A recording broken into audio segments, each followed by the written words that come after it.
মেঘা, পেপারগুলো তুমি রেডি করো, আমি মাকে নিয়ে হসপিটাল যাচ্ছি। হ্যাঁ কাজ তুমি মাকে নিয়ে বেরো, আমি ডক্টরের পেপারগুলো নিয়ে আসছি।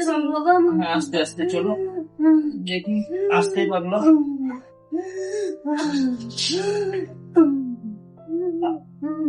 চলো চলো আস্তে আস্তে দেখি। আসো।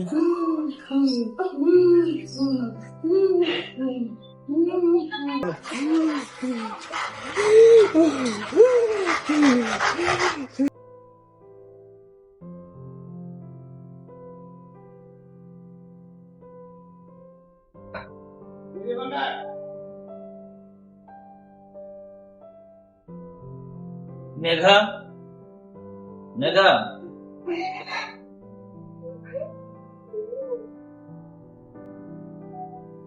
এই বলছি তুমি চলে আসলে এখনই?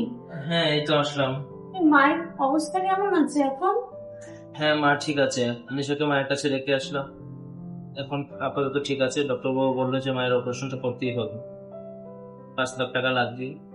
কিন্তু কি করবো আমি কিছুই বুঝতে পারছি না এখন, কারণ এই মাসে তুমি জানো যে আমি স্যালারিটা পেলাম, সেটাতে ঘর ভাড়ার লোনের টাকা কমপ্লিট হয়ে গেছে, বোনাসটাও দেয়নি, অফিস লসে চলছে। কি করবো আমি কিচ্ছু মাথায় আসছে না আমার, এতগুলো টাকা আমি কিভাবে কি ম্যানেজ করবো বাবু? সেটা মাকে তো ঠিক করতেই হবে, মায়ের অবস্থা কি ভালো না, ঠিক না করলে কি করবো আমি? আমার যে মা ছাড়া কেউ নেই আর। মা কি শুধু তোমার? মা তো আমারও। এত টেনশন করতে হবে না, কান্না করতে হবে না। এখন কি হবে তাহলে? দেখি কিছু তো একটা ব্যবস্থা করতে হবে, কান্না করে তো কিছু হবে না, যেভাবেই হোক একটা ব্যবস্থা করতে হবে। মাকে সারিয়ে তুলতেই হবে আমাদের। কিছু তো একটা করো। তুমি শুধু আমার পাশে থাকবে, আমরা সবকিছু ম্যানেজ করে নেবো।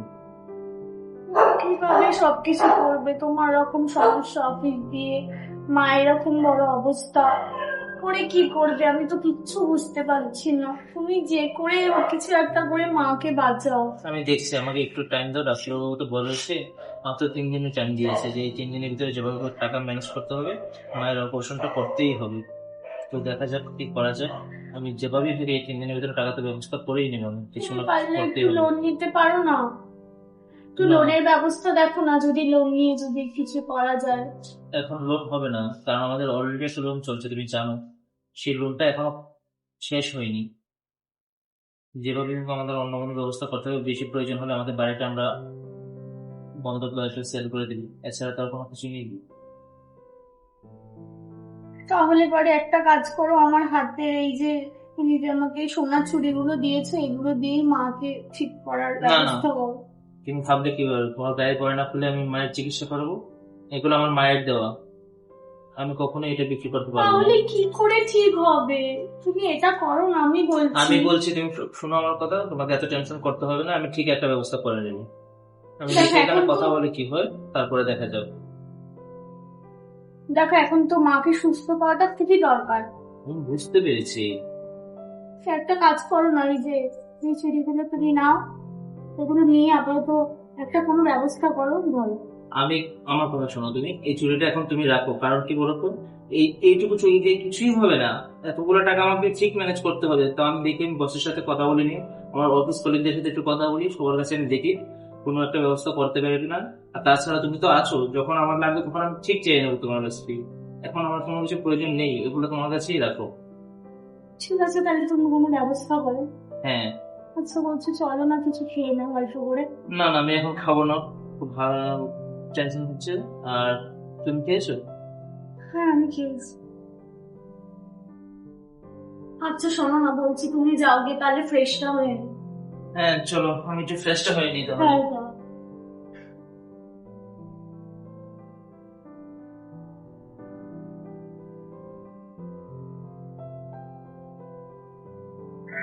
মানুষটাকে সারা বাড়ি তন্ন তন্ন করে খুঁজছি, এখানে এসে দাঁড়িয়ে কি করছে? কি গো ওই, তোমাকে সারা বাড়ি আমি পুরো খুঁজে আসছি, আর তুমি এখানে দাঁড়িয়ে কি করছো? আরে কিছু করছি না, মনটা কি ভালো হয়েছে লাগে তোমার? বসে। আচ্ছা কি আর শোনো না, করবো? বলছি তোমার কি কিছু টাকার ব্যবস্থা কি বোঝো? না, কিছু ব্যবস্থা করিনি, অফিসে কল করলাম, বস টাকা পয়সা কিছু ব্যবস্থা করিনি, সবার কাছেই যাচ্ছি, কিছুই তো করতে পারলাম না, কি করবো সেটাই বুঝতে পারছি না। তাহলে শোনো, এবার একটা কাজ করো, কেন ধরো এই চুড়ি, ধর রাখো, আর আমার কানে আর এই যে গলার হারটা আছে, এই দুটো দিয়ে কিছু একটা ব্যবস্থা করা যাবে। আর তুমি বুঝতে পারছো না, এটা দিয়ে কিছুই হবে না। তো তুমি আমি কি করবো? তোমার 5 লাখ টাকার ব্যাপার, বুঝতে পারছো? ওগুলাতে কিছুই হবে না। আরে হবে, আপাতত এখন তো মাকে তো ঠিক করতে হবে, নইলে কিভাবে হবে? এই না, ওইগুলো দিয়ে আপাতত তুমি কিছু একটা ব্যবস্থা করো। ঠিক আছে, তুমি যেহেতু বলছো তো করছো, বাট তুমি টেনশন করো না, আমি ঠিক সবকিছু গুছিয়ে আবার আমি সবকিছু তোমাকে ফিরিয়ে দেবো। হ্যাঁ সে নয়, ঠিক আছে, কিন্তু তুমি এটা আগে একটু ব্যবস্থা করো, আমার মাকে যতটা ঠিক করা যায় তত। মা সেটা তোমার, মা তো আমার।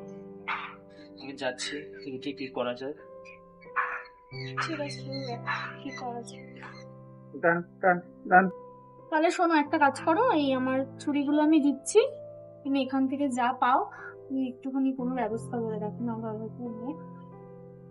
এই চুলগুলাতে কি বলতো, এত কিছুই তো হবে না, তো আমি কি করবো?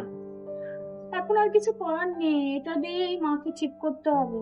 তাহলে কি করবো বলো, বলো। আগে তো মানুষটা সুস্থ হয়ে বাড়িতে আসুক, তারপরে না এসবের ভাবনা দেখা যাবে, চিন্তা হবে। ঠিক আছে, তুমি টেনশন করো না, আমি দেখছি কি করা যায়। আমি আবার তোমার এই জিনিসগুলো সবকিছু ফিরিয়ে আনবো। হ্যাঁ সে ঠিক আছে, আগে আমার মাকে সুস্থ করো, তারপরে এই জিনিসগুলোর কথা পরে ভাবা যাবে। আচ্ছা শোনো বলছি, ডাক্তারে কি বললো টোটাল কি কত কি খরচা পড়বে? হ্যাঁ, ডক্টর তো বললো 5 লাখ টাকা লাগবে অপারেশনের জন্য, আর মেডিসিন তো আছে। এই দাঁড়াও তো, একটা কল আসছে, দেখি। এই তো ডাক্তারবাবু কল করেছে। হ্যাঁ, হ্যালো। হ্যাঁ ডাক্তারবাবু, না না, আমি যেভাবে হোক টাকা ম্যানেজ করে নেব। হ্যাঁ, আপনি সবকিছু শুরু করুন, অপারেশনে যা যা লাগে সবকিছু গুছিয়ে নিন, আমি টাকা নিয়ে ঠিক ব্যবস্থা করে নিয়ে চলে আসবো।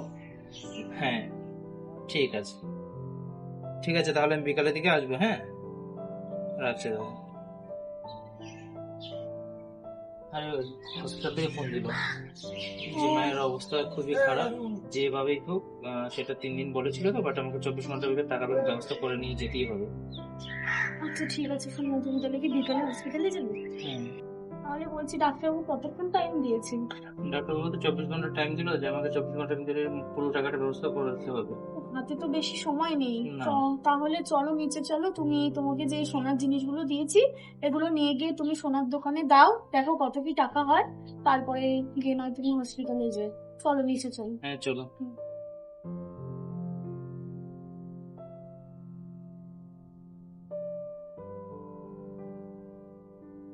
আচ্ছা শোনো, আচ্ছা তোমাকে হসপিটাল থেকে ডিসচার্জ করে দেবে, তো আমি হসপিটাল চলে যাই, মাকে কি নিয়ে আসি। আচ্ছা ঠিক আছে, যাও, মাকে সাবধানে নিয়ে এসে। আচ্ছা তাহলে আমি হসপিটালে যাই। আচ্ছা ঠিক আছে, মাকে সাবধানে নিয়ে আসবে। হ্যাঁ।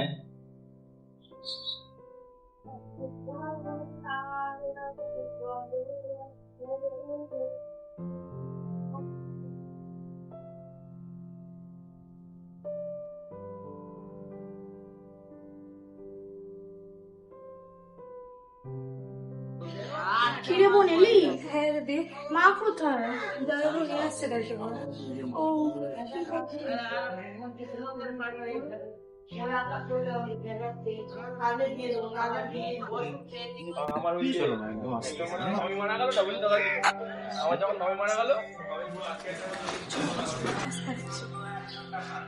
মেঘা, মেঘা, হ্যাঁ বলো। এই দেখো মাকে নিয়ে চলে আসছি। আচ্ছা ঠিক আছে। মেঘা, মেঘা। হ্যাঁ বলো, এই তো আসছি।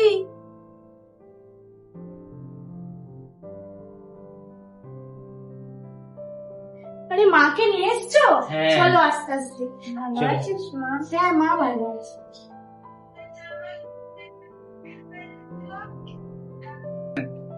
এই মাকে শুয়ে দাও অনিশা। কি তুই এদিকটা যা। হ্যাঁ আমি এদিকটা যাচ্ছি, তুমি মাকে ঠিক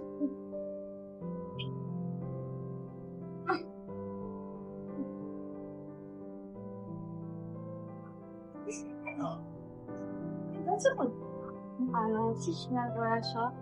হ্যাঁ ভালো আছি। কি রে মা, তোর হাতে কানে গহনা গুলো কোথায় গেল মা? তুই তো এগুলো কখনো খুলছি না। এগুলো তো শাশুড়ির দেওয়ার স্মৃতিচিহ্ন ছিল মা। আরে না গো মা, এগুলো ওই গরমের জন্য আমি খুলে রেখেছি এমনি। কিছু কি লোকাচ্ছিস আমার কাছ থেকে? আরে না, তোমার দিয়ে কেন লুকাতে যাবো, গরমের জন্য এগুলো এমনি খুলে রেখেছি। তোমার এগুলো নিয়ে একদম টেনশন দেখতে হবে না। আপনি এসব ছাড়ুন তো মা, আপনি এবার একটু শুনুন। হসপিটাল থেকে আসছেন, একটু রেস্টের প্রয়োজন আপনার। না বাবা, এত টাকা কোথায় পেলে তোমরা আমার অবজেকশন? সেটা নিয়ে আপনাকে কোনো টেনশন করতে হবে না, আমরা ঠিক ম্যানেজ করে নিয়েছি। আপনি রেস্ট করুন, সুস্থ হয়ে যান, আমরা এটাই চাই। আমি যে তোমাদেরকে বোঝা হয়ে গেলাম বাবা। কিসের বোঝা? আমার মা থাকলে আমার মাকে আমার খাওয়াতে হতো না? তার দায়িত্ব নিতে হতো না? তুমি তো আমার জামাই না, তুমি তো আমার সন্তান, তুমি তোমার ছেলে বাবা। হ্যাঁ, তাহলে এই কথাগুলো কেন বলছেন? ছেলে তো আমার, যেহেতু ছেলে সেই ক্ষেত্রে তো আমার মায়ের সব দায়িত্ব আমার, তাই না? তা হলো, আমি তো তোমাদের পিছলার উপর বোঝা হয়ে গেছি বাবা। এই আমি কথাটা কি করে কখনো বলবেন না। আমি যে তোদের উপর বড় বোঝা হয়ে গেলাম যে আমি এই ছোট মেয়ের পড়াশোনা সব জামাইয়ের উপরে ধার হয়ে গেল। না, তুমি ওর সামনে ভেবো না তো। জামাই বলতে আমাদের দাদার মতো, দাদার মতো না হয়তো এত কিছু করতো আমাদের জন্য। তুমি শো এবার, একটু শো। তুই ঠিক বলছিস, সে তো আমার ছেলে। হ্যাঁ বোন, ঠিকই বলেছি। তুমি এত টেনশন করো না, তোমার এইসব নিয়ে একদম ভাবতে হবে না। এ, মাকে একটু শুইয়ে দাও, হ্যাঁ তুমি এবার অনেকটা শুয়ে দখল পড়ো। গিয়েছে। একটু শো এবার তো। প্লিজ না। এবং মাকে শুয়ে দিতে।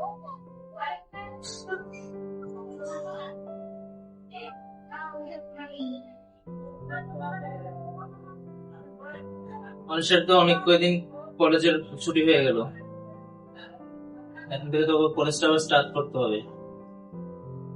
হ্যাঁ ঠিক বলেছি। কালকে থেকে আবার কলেজে যাওয়া শুরু করো, ঠিক আছে? কিন্তু জামাইবাবু হচ্ছে না, মাকে কে দেখবে? মা তো একা থাকে বাড়িতে, দিদি করে এত বাড়ির কাজ দিতে, মাকে কে দেখবে? তোমাকে এসব নিয়ে ভাবতে হবে না, তুমি তোমার কলেজটাতে মন দাও, পড়াশোনায় মন দাও। তোমার দিদি তো আছে, ও ঠিক ম্যানেজ করে নেবে। হ্যাঁ একদম ঠিক বলেছো, তোকে এসব নিয়ে একদম ভাবতে হবে না। তুমি তোর পড়াশোনার দিকে মন দে, আমি মাকে ঠিক দেখ।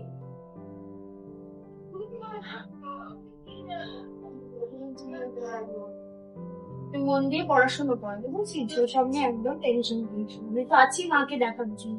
মায়ের কিছু মেডিসিন আছে, ওগুলো নিয়ে আসতে হবে আমাকে। আচ্ছা ঠিক আছে, মেডিসিন গুলো তুমি নিয়ে এসো। আর ডাক্তারবাবুকে জিজ্ঞেস করো যার হুম। ওষুধ লাগবে। মা তুমি তাহলে শো, ঠিক আছে?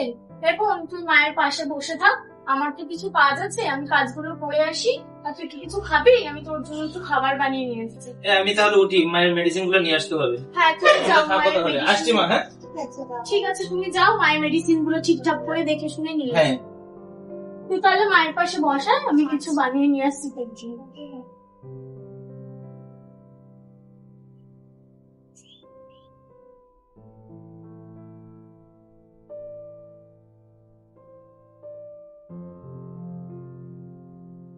আচ্ছা শোনো না, বলছি যে তুমি যে আমার হাতের চুড়ি, তারপরে এই কানের, এগুলো সব বিক্রি করে তো বেশি তো টাকা তুমি পাও না। আর বাদ বাকি টাকাগুলো তুমি কোথেকে পেয়েছে আমাকে একটু বলবে? আরে তোমার যে চুরিটা আর যে কানের দুল করে নিয়েছিলাম না, তার সাথে আমাদের বাড়ির দলিলটাও গাঁজায় পেটে গেছি। কারণ এতগুলো টাকা আমি তো চেষ্টা করলাম, কোথাও থেকে ম্যানেজ করতে পারলাম না। তো শেষ পর্যন্ত আমার বাড়ির দলিলটাই বন্ধ থেকে দিয়ে ওনাকে আমি কিছু বলে সেই টাকাটা ম্যানেজ করে মাকে হসপিটাল থেকে রিচার্জ করে নিলাম। ও আচ্ছা ঠিক আছে। এটা ছাড়া তার কিছু করার উপায়ও ছিল না আমার।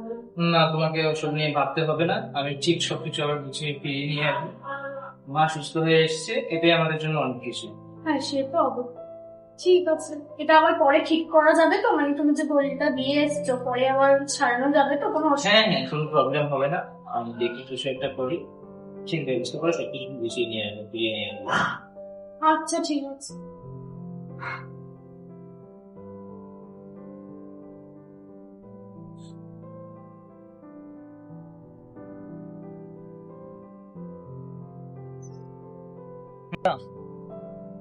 ও তুমি এসছো? হ্যাঁ বলো। আপনাকে তো ফোন করে বললাম সবকিছু।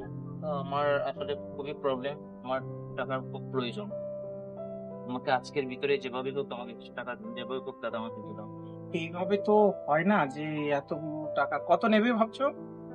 আমার কাছে 5 লাখ টাকা দিতে হবে। আরে বাবা, 5 লাখ টাকা অনেক বেশি। কি রাখবে তার জন্য? আমি এই যে আমার ওয়াইফের চুরি কানের দোল সাথে আমার জমিটাও নিয়ে জমির দলিলটাও নিয়ে এসেছিল। আমি তো জমি নিই না, দেখি এগুলো কানের দুল আর হাতে চুড়িগুলো।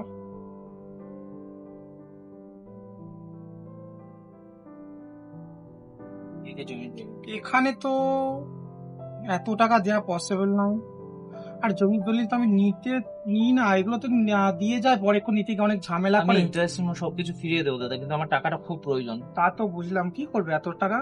আমার শাশুড়ি হসপিটাল ভর্তি আছে দাদা, আমাকে টাকাটা যেভাবে হোক আজকের ভিতরে পে করতে হবে, না হলে আমার শাশুড়িকে অপারেশনটা করাতে হবে। কত টাকা লাগবে? 5 লাখ টাকা আমাকে দিতেই হবে। জমির দলিল কতদিনের মধ্যে নেবে, কত মাস রাখবে? এই তো আমি মাস দেড়েকের ভিতরে টাকাটা রিটার্ন করবো। তাই নিতে হবে কিন্তু। হ্যাঁ দাদা, আমাকে বলতে হবে না, আমি তার আগে দিয়ে দেবো।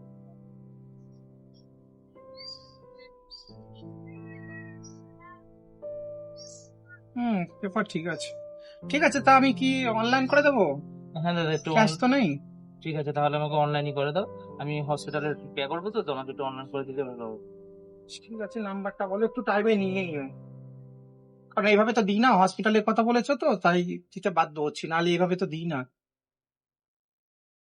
নাম্বারটা বলো। 800 800 11 11 23 23 563।